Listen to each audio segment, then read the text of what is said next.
하나님 말씀 사도행전 26장 24절부터 32절까지 말씀입니다. 한 절씩 같이 교독하겠습니다.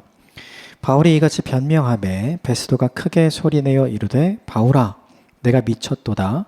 내 많은 학문이 너를 미치게 한다 하니 바울이 이르되 베스도 각하여 내가 미친 것이 아니요 참되고 온전한 말을 하나이다.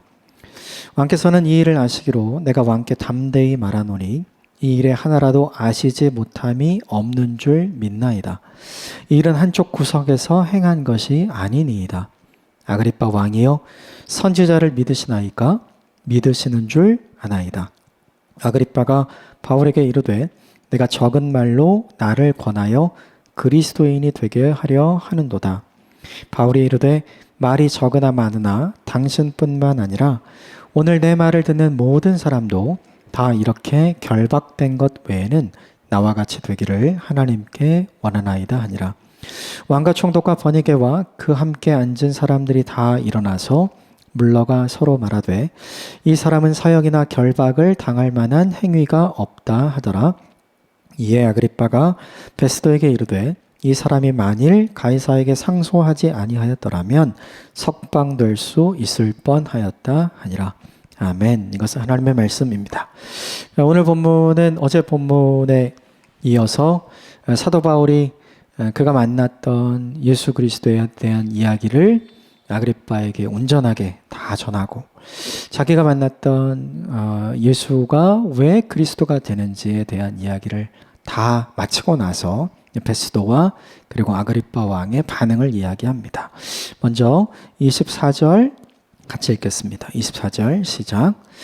바울이 이같이 변명하매 베스도가 크게 소리내어 이르되 바울아 내가 미쳤도다. 내 많은 학문이 너를 미치게 한다 하니. 사도 바울의 간증 이야기를 베스도는 처음부터 끝까지는 이제 처음 듣게 된 거죠. 아주 자세하게 이야기한 것은 이번이 처음이에요. 그 이야기를 쭉 들으면서 베스도가 보인 반응은 무엇이냐면 이것이죠. 너 미쳤구나. 너 그렇게 수련을 많이 하고 너 그렇게 훈련을 많이 받은 것 내가 다 아는데 그 학문이 너를 결국 미치게 했구나. 이렇게 반응을 하죠. 이유는 되게 간단했어요. 그 뭐냐면 사도 바울은 부활하신 예수 그리스도를 경험했고 베스도는 부활하신 예수 그리스도에 대한 경험이 없는 거죠. 그러니까 경험이 있었던 사도 바울은 자기가 경험한 모든 것이 자기가 배웠던 모든 것과 부합한다는 사실을 알게 돼서 아, 이것이 믿을 만한 이유가 있구나. 이것이 정말 사실이었구나. 라는 것을 고백하지 않을 수 없는 신앙인이 되었다면 베스도 입장에서는 사도 바울의 이야기를 듣고 유대 지역 사람들이 무엇을 중요하게 여기는지를 알았지만 그럼에도 불구하고 부활하신 예수 그리스도를 경험한 적이 없기 때문에 사도 바울이 갖고 있는 그 믿음에 대해서 약간은 맹신이거나 혹은 광신이라고 생각을 하고 있는 거죠. 근데 이게 대부분 우리가 가지고 있는 믿음에 대한 일반인들의 반응일 수 있는 것 같아요. 우리는 예수 그리스도를 사도 바울처럼 느끼고 경험하고 부활하신 예수 그리스도를 우리에게 들려주시는 말씀을 통해서 또 우리 일상 가운데 하나님의 선한 인도하심으로 이끌어 주시는 것에 대해서 우리가 기도할 때 그 기도에 대해 응답하시는 하나님을 경험하면서 우리는 모두 다 이유 있는 믿음을 갖게 돼요. 그런데 그 경험이 없는 사람들은 어떻게 생각을 하냐 하면 이유 있는 믿음이 아니라 그것은 이유 없는 믿음, 맹신이거나 광신이거나 둘 중에 하나라고 느끼게 되는 거죠. 그런데 이것과 똑같은 내용이 고린도전서 1장 23절과 24절에 등장을 합니다. 복음은 어떤 것이냐면 유대인들에게는 거리끼는 것이고 이방인들에게는 굉장히 어리석은 것이다. 그러니까 이게 굉장히 자연스러운 현상들이라는 거예요. 사도 바울을 고소했던 유대인들의 입장에서 보면 메시아를 인정할 수가 없어요. 인정하면 자기들이 잘못한 것이 되기 때문에 그래서 거리끼는 것이 됩니다. 또 전혀 그것에 대한 지식은 있지만 그것을 경험한 적이 없는 이방인들의 입장에서 보면 어떻게 경험한 적이 없는 그 예수를 메시아로 믿을 수가 있는가? 그것은 굉장히 어리석은 것이 되는 거죠. 오늘 본문에 사도 바울에 대한 베스도의 입장이 바로 이런 입장인 거예요. 그런데 이것에 대해서 우리는 괴로울 필요가 없죠. 오늘 사도 바울이 어떤 모습을 보이느냐? 25절 같이 읽겠습니다. 시작. 바울이 이르되 베스도 각하여 내가 미친 것이 아니요 참되고 온전한 말을 하나이다. 너 미쳤구나.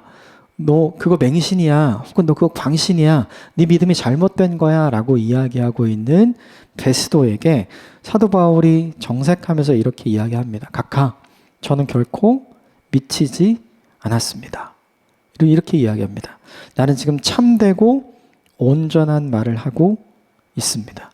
나는 내가 한 모든 말이 다 이해가 됩니다.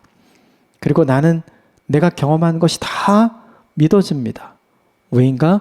나는 내가 알고 있는 것과 내가 경험한 것이 얼마나 일치하는지를 경험했던 사람이기 때문입니다. 이것이 우리에게 보여주는 메시지가 있죠. 고린도전서 1장 23절과 24절 후반절에 이렇게 되어 있어요. 복음이 유대인들에게는 거리끼는 것이고 이방인들에게는 어리석은 것일지는 몰라도 그렇지만 하나님의 부르심을 입은 하나님의 사람들에게는 하나님의 능력이요 하나님의 지혜다. 이것이 얼마나 신비한 하나님의 능력인지, 이것이 얼마나 사람이 이해할 수 없는 하나님의 지혜인지 받아들이게 되었다는 거죠. 그러므로 되게 중요한 것이 있어요. 신앙은 듣는다고 생기는 게 아니에요. 신앙은 전한다고 받아들이는 게 절대 아니에요. 신앙은 은혜로 생기는 겁니다. 듣는 이에게 하나님이 주시는 은혜, 전하는 자에게 하나님이 주시는 은혜 때문에 신앙이라는 것이 생겨나게 되는 거죠. 그래서 에베소서 이야기하는 것처럼 믿음이 선물인 까닭이 바로 여기에 있습니다. 사도 바울의 말을 듣고 베스도가 믿음을 가졌더라면 얼마나 좋았을까? 우리 이런 생각을 하잖아요. 그런데 어쩌면 이 반응이 너무나도 자연스러운 반응이라는 거죠. 이 자연스러운 반응을 보면서 우리가 감사하게 되는 것은 이렇게 자연스러운 반응을 보이는 많은 사람들이 있음에도 불구하고 내가 믿음을 갖게 되었다는 것이 얼마나 큰 은혜이고 얼마나 큰 감사의 거리인가를 다시 한번 생각해 보게 되는 거죠. 사도 바울은 그가 바리새인의 생활을 하면서 그가 수련으로 그가 훈련으로 얻은 모든 하나님을 아는 지식 위에 빛으로 오신 예수 그리스도를 가장 인격적으로 만남으로 그리고 성령의 충만하심을 경험함으로 그것이 어떤 의미가 되는지를 몸소 경험하고 깨달은 사람이 되었죠. 그래서 그는 철저하게 구약 성경을 통해서 예수가 그리스도이심을 어제 본문에 나오는 것처럼 증거하는 사람이 되었죠. 결국 이것이 우리에게 보여주는 메시지가 하나 있어요. 그것은 무엇이냐면 경험이 있는 바울이 경험이 없는 베스도와 얼마나 다른가. 신앙은 단순히 들려주고 배운 것만으로 갖는다는 게 아니라는 걸 이 본문이 우리에게 보여주는 거죠. 그러므로 우리가 사모할 것이 있어요. 그것은 무엇이냐면 우리가 갖는 하나님을 아는 지식 위에 예수 그리스도를 인격적으로 만나는 경험의 역사. 이 성령님께서 우리에게 허락하시는 이 만남의 역사가 우리에게 얼마나 큰 은혜이고 우리가 사모해야 할 것인지를 보여주는 거죠.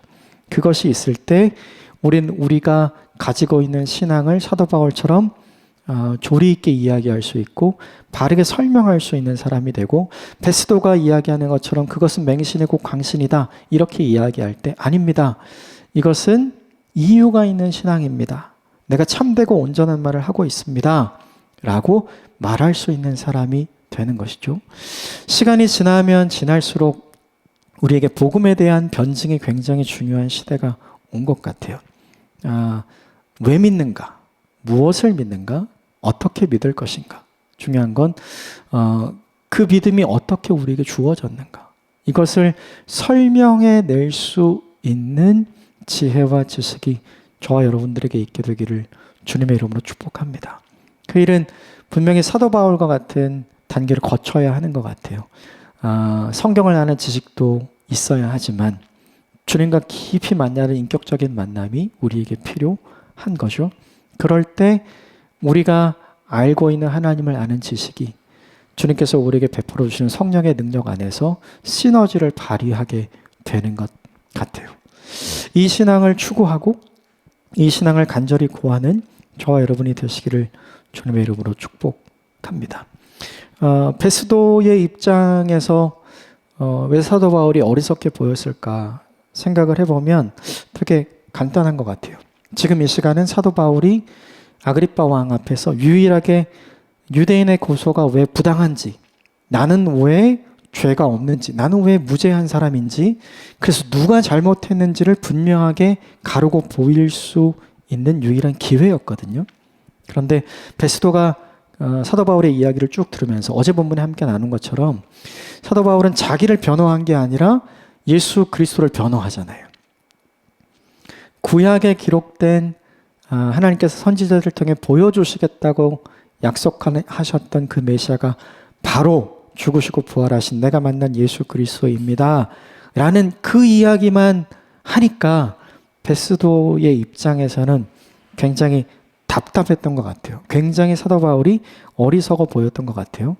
그런데 어제 본문에 함께 나눴던 것처럼 사도 바울은 그것보다 더 중요한 게 있었죠. 나를 변호하는 것보다 훨씬 더 이 시간에 중요한 건 뭐였어요? 아그리빠 왕 앞에서 내가 복음을 전할 수 있게 되었다. 그것은 이미 사도행전 9장 15절에 하나님께서 나를 선택하실 때 계획해 놓은 일이었다. 내가 너를 이방인을 위해, 임금들을 위해, 이스라엘 자손을 위해 복음을 전하도록 택한 나의 그릇이야 라고 주님께서 나를 부르시는 인생 목적 중에 그 일이 있었고 그 사건이 내 눈앞에 펼쳐졌기 때문에 사도 바울의 입장에서는 내가 나를 변호하는 것보다 훨씬 더 중요한 것은 하나님이 그 순간을 위해 나를 통해 하기를 원하셨던 그 일, 복음을 증거하는 그 일을 사도 바울이 하는 것이 훨씬 더 사도 바울에게 중요했던 거죠. 어제 본문에 나눴던 것처럼 세상은 우리 이렇게 생각하는 것 같아요. 이 세상에서 가장 중요한 것이 누구인가? 세상의 가르침은 너라고 이야기합니다. 나 자신이 가장 중요해요. 그래서 네가 원하는 대로 살고 네가 원하는 것을 이루면서 살아. 그것이 가장 인생에 가치 있고 중요한 일이야. 이렇게 가르치죠. 그런데 복음은 우리에게 다른 걸 가르칩니다. 이 세상에서 가장 중요한 것은 내가 아니에요. 나를 있게 하신 주님입니다. 그래서 내가 원하는 것을 이루는 것보다 더 가치 있고 중요한 것이 있다는 걸 깨닫게 돼요. 그것이 뭐냐 하면 주님이 이루기를 원하셨던 그분의 꿈. 그것이 나의 꿈보다 훨씬 더 가치 있고 중요하다는 것을 알게 되고 깨닫게 되고 확신하게 되고 그렇게 사는 사람들이 늘어가는 것을 우리가 보게 되죠. 베스도의 입장에서 사도 바울은 굉장히 어리석은 사람처럼 보입니다. 그런데 우리는 베스도의 시각이 아니라 하나님의 시각을 생각해야 돼요. 하나님의 입장에서는 사도 바울이 어떤 사람으로 보였을까? 가장 존귀한 사람으로 보이지 않았을까요? 가장 멋진 사람으로 보이지 않았을까요? 가장 깊은 사람 되지 않았을까요? 곰곰이 생각을 해 보게 돼요. 우리가 가진 복음을 증거할 수 있는 순간에 세상이 우리를 보는 시각이 있어요. 베스도와 같은 시각. 그러나 반면에 그것과는 대척점에는 하나님이 우리를 보시는 시각이 있습니다. 그 시각을 잊지 않고 나 자신보다 더 중요한 예수 그리스도의 복음을 자신 있게 증거하는 종과 증인의 삶을 사시게 되기를 주님의 이름으로 축복합니다. 이 모든 상황을 쭉 살펴보던 사람이 있죠. 그게 아그리빠 왕입니다. 사도 바울이 아그리빠 왕에게 선지자를 믿는가? 그가 어제 본문에 이야기했던 구약 성경의 선지자들이 이야기했던 메시아를 믿는가? 그 이야기를 하는 거죠. 사도 바울이 하고 싶었던, 끝까지 하고 싶었던 말은 그거였어요. 선지자들이 했던 그 말 그대로 지금 이루어졌습니다. 그분을 내가 만났습니다. 그분을 믿으셔야 합니다. 그분을 따르셔야 합니다. 이 말 하고 싶었던 거죠. 그걸 아그리빠가 알았어요. 28절 같이 읽겠습니다. 시작. 아그리빠가 바울에게 이르되 내가 적은 말로 나를 권하여 그리스도인이 되게 하려 하는도다. 네 생각이 내가 뭔지 안다. 그렇죠? 이렇게 얘기하는 거죠. 이에 대해서 사도 바울이 이렇게 얘기합니다. 29절 같이 읽읍시다. 시작. 바울이 이르되 말이 적으나 많으나 당신뿐만 아니라 오늘 내 말을 듣는 모든 사람도 다 이렇게 결박된 것 외에는 나와 같이 되기를 하나님께 원하나이다 하니라.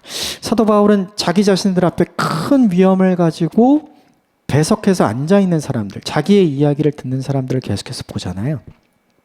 그 장소에 있는 많은 사람들은 사도 바울과 같이 되기를 원하지 않았죠. 미결수의 신분에 남루한 사람, 사람들에게 미움받는 사람, 재판받는 사람이니까요. 그런데 나머지 사람들은 어떻게 해요?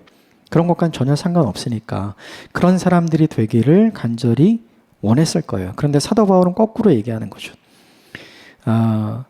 지금 내가 이렇게 결박되어서 재판을 받는 상황에 있는 것 빼고는 나는 당신들도 전부 다 나와 같은 사람이 되었으면 좋겠습니다. 이게 무슨 뜻이냐면 사람들은 다 지금 앉아있는 나를 재판하는 당신을 부러워할지 모르지만 나는 당신을 부러워하지 않습니다. 사람들은 다 당신처럼 높은 지위에 이르기를 원하고 당신처럼 높은 권력을 갖기를 원하고 당신처럼 성공한 인생을 살기를 원하겠지만 나는 그것이 하나도 부럽지도 않고 지금 내 모습이 부끄럽지도 않습니다. 사도 바울에게 있는 게 있죠. 자신감이에요. 자존감.